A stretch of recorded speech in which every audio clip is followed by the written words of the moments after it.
Je construis mon Home Lab en public épisode 3 après avoir vu dans l'épisode 1 toute la partie réseau et schéma global, puis dans l'épisode 2 l'hyperviseur Proxmox avec l'organisation de tous les LXC et la logique Proxmox en général de la virtualisation.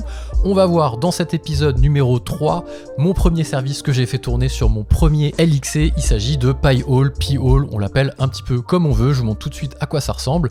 C'est un petit serveur DNS, c'est un outil DNS qui va vous permettre de réguler un petit peu le trafic que vous laissez rentrer ou non sur votre réseau. Donc moi j'ai installé ça sur un LXC, je l'ai branché derrière à mon routeur pour que mon routeur prenne justement l'adresse IP de mon Pi-hole et que ce soit lui derrière qui régule.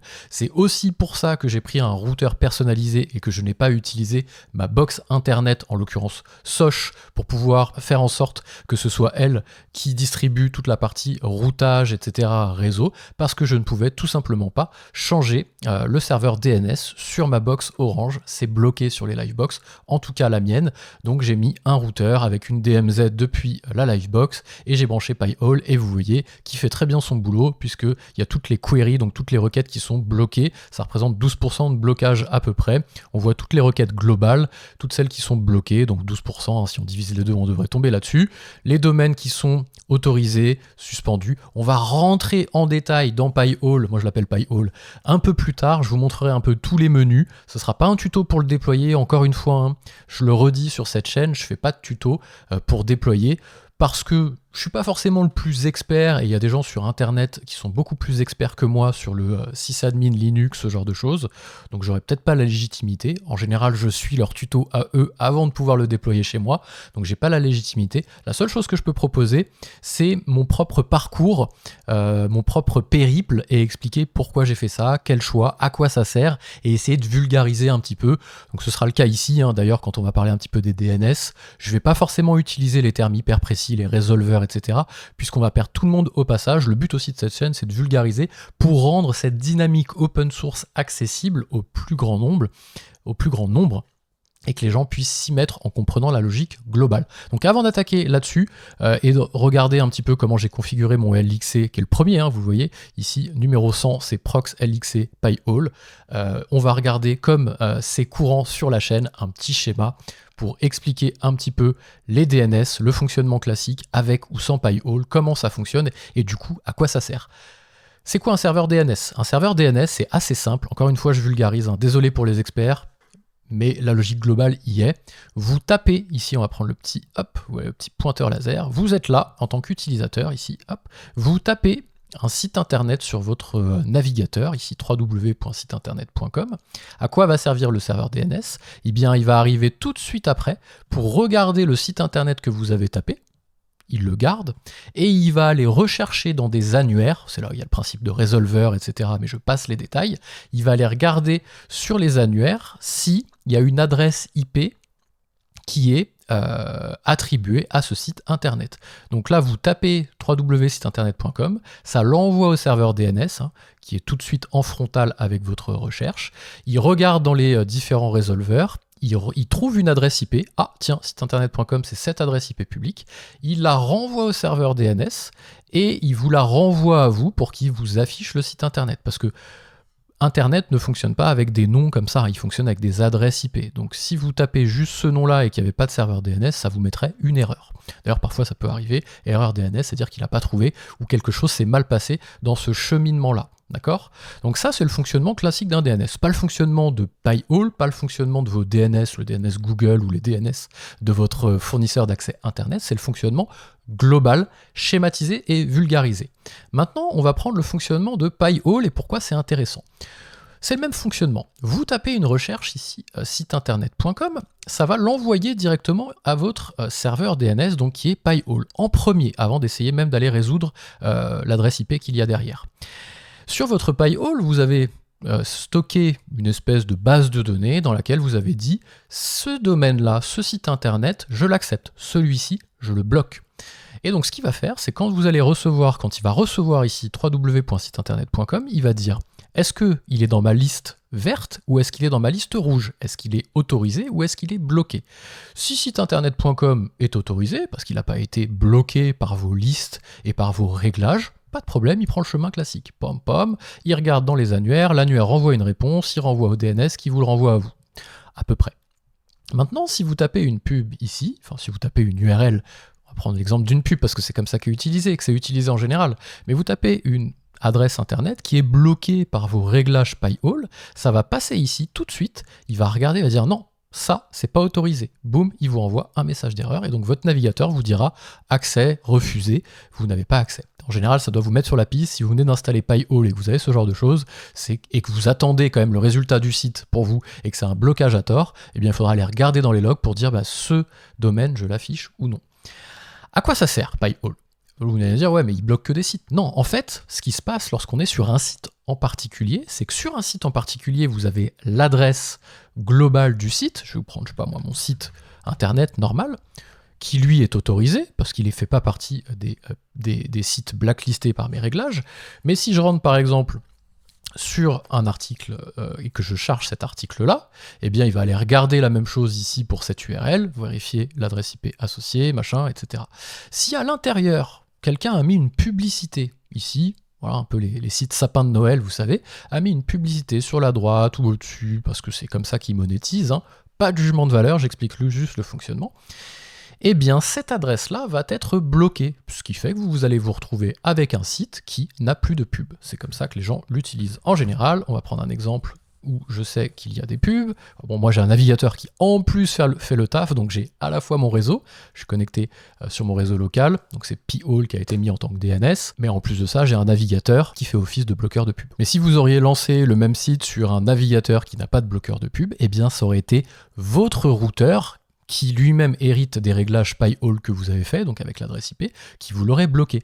Donc ça bloque à l'entrée complète, ce qui veut dire que même sur les télés, ce genre de choses, vous n'avez plus de pub.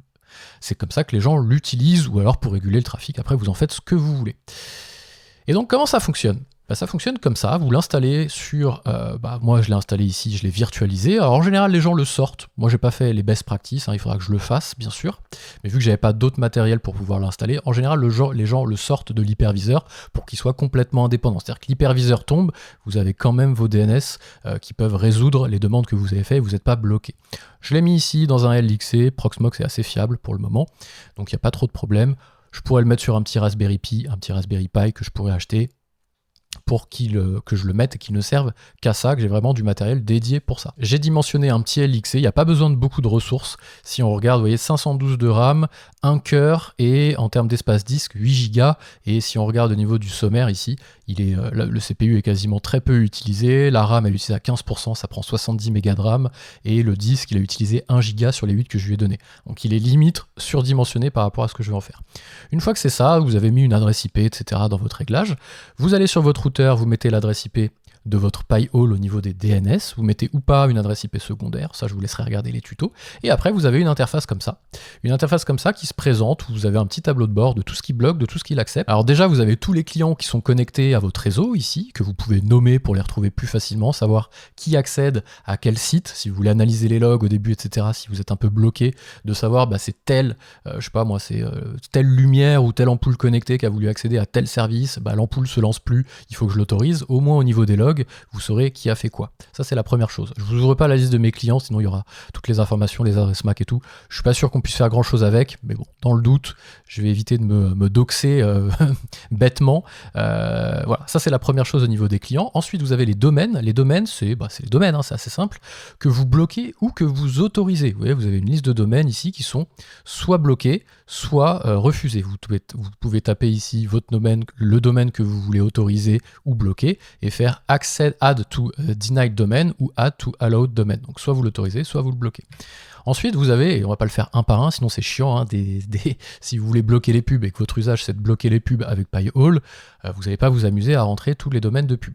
Vous avez des listes qui sont publiées, voilà, vous pouvez regarder les listes que j'ai prises, alors c'est pas parfait, il y a des meilleures listes, des listes moins bien, et en fait avec ces listes-là, à l'intérieur de ces listes, vous avez tous les domaines, avec est-ce qu'il faut les autoriser, pas les autoriser, etc. Moi j'ai mis cette liste-là, pas plus, pas moins. J'ai noté quelques effets de bord, notamment avec l'écosystème Apple, que j'ai réglé au fur et à mesure au niveau des logs. Par exemple, les emails moi j'utilise Mail pour ma boîte perso avec iCloud, je n'avais plus les emails qui arrivaient ou ils étaient très longs à charger. j'ai regardé sur les fils Reddit, etc. Voilà. C'est ça aussi, hein, le self-hosted, l'auto-hébergement et le Home Lab, c'est de fouiller, c'est de creuser, mais c'est de comprendre aussi comment ça marche. Et c'est ça que j'adore, c'est-à-dire que oui, en effet, on est là en pilote automatique, j'utilise Gmail, ça marche, mais on ne sait pas comment les choses fonctionnent. Là, on regarde un petit peu, certes, on y passe quelques heures parfois, ce qui a été mon cas, notamment pour un cas précis avec Apple. Hein. Si vous regardez cette vidéo-là, que vous êtes sur l'écosystème Apple, que vous vous apprêtez à mettre Pi-hole ou que vous l'avez déjà mis, c'est très bien documenté sur Reddit. Il y a des arbitrages à faire au niveau des services iCloud pour que ça fonctionne, notamment avec les relais privés, ce genre de choses. Voilà, je vous laisserai aller regarder, ça faisait partie un petit peu des petits nœuds au crâne que j'ai eu quand j'ai déployé ce service-là. Donc vous avez les listes qui sont ni plus ni moins que un package de domaines que vous pouvez venir autoriser ou refuser. C'est quelque chose qui est un peu piloté, qui vous évite de les mettre un par un, et après vous ajustez. N'hésitez pas à y aller un peu fort, à regarder, nous on est 4 dans la famille, si ça crie dans le couloir parce qu'il n'y a plus accès à tel truc, bon je saurais qu'il y a quelque chose qui ne va pas. Il y a eu l'Apple TV qui marchait plus à un moment, enfin bref, voilà. C'est les joies, c'est normal, ça a été quand même assez rapide à résoudre pour être tout à fait honnête. Vous avez la possibilité, si vous avez un blocage à un moment sur un site que vous ne savez pas précisément si c'est lié à Pi-hole au niveau des logs, vous voulez être sûr que ça marche, vous pouvez désactiver temporairement.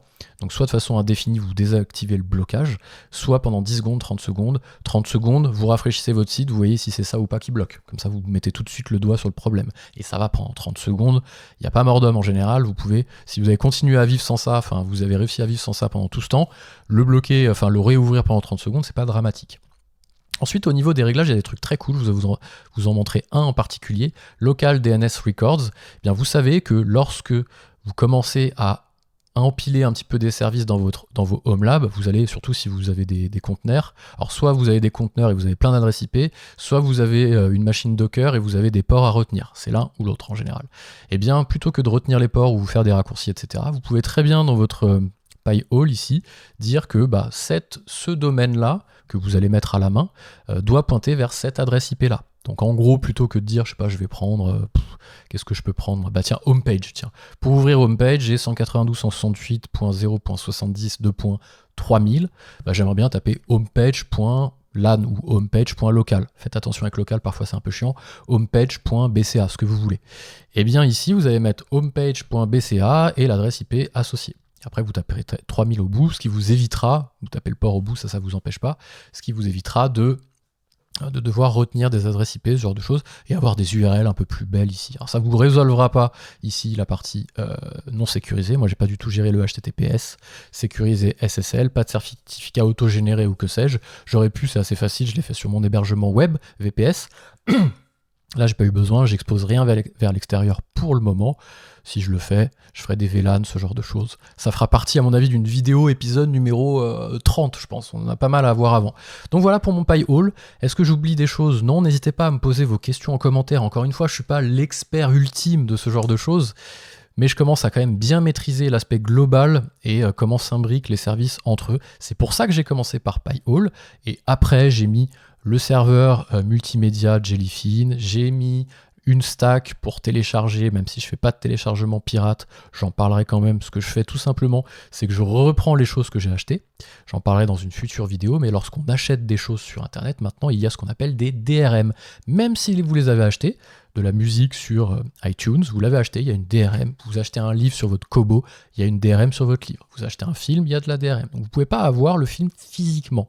Avant, vous achetiez un livre, ou toujours d'ailleurs, vous achetiez un livre papier, vous l'aviez. Vous achetez un DVD, vous l'aviez. Il était là, il était palpable. Un vinyle, vous l'aviez. Vous achetiez un CD de musique, vous l'aviez. Un film, que sais-je. Il y a très peu de services en ligne désormais qui permettent de le faire, qui permettent d'avoir vraiment le support physique. Donc ce que je fais, moi je les achète parce que je veux pas les pirater, et après je les retélécharge au même format plutôt que de les ripper ou d'enlever les DRM, que sais-je. Donc ça j'expliquerai aussi. J'ai fait du monitoring, j'ai fait du VPN, serveur de musique, une Soundbox ici d'ailleurs qui est éteinte parce qu'elle me sert que quand j'en ai besoin, et sécurité. Qu'est-ce que j'ai mis dessus? Je sais même plus ce que j'ai mis dessus, purée. Sécurité, je sais plus ce que j'ai mis dessus. Voilà. Comme ça, quand on en viendra là, on a le temps, je me souviendrai peut-être de ce que j'ai fait, c'est pas mal. Et un serveur, une VM, ma première VM que j'ai fait tourner sur Windows pour pouvoir installer Rockbox sur mon iPod que j'ai refait, changer le SSD, enfin changer le disque dur mécanique j'ai mis une carte SD, changé aussi l'écran parce que j'avais des problèmes, et j'ai réinstallé par-dessus Rockbox, qui est, pour mon cas, a priori il fonctionne bien chez les autres, je ne sais pas, qui est pour moi infernal.